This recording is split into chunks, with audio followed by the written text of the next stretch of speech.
أعلنت الوكالة الوطنية لتحسين السكن وتطويره عدل عن انطلاق عملية الاطلاع على نتائج دراسة ومعالجة ملفات المسجلين في برنامج البيع بالإيجار عدل 3 ابتداء من اليوم الأحد.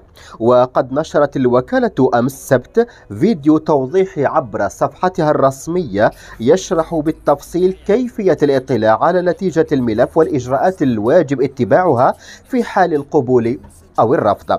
ويتعين على المسجلين الدخول إلى المنصة الإلكترونية www.edhiel.dz ثم إدخال معلوماتهم الشخصية واختيار خانة اكتتاب، تليها خطوة الضغط على قبول لمراجعة نتيجة الملف.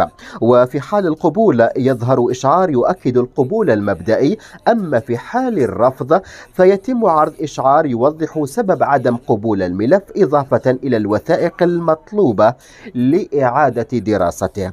أما بالنسبة لإجراءات الطعن فيطلب من المسجلين التوجه إلى خانة طعن وتحميل الوثائق اللازمة، وعند الانتهاء تظهر رسالة تؤكد نجاح عملية الإرسال.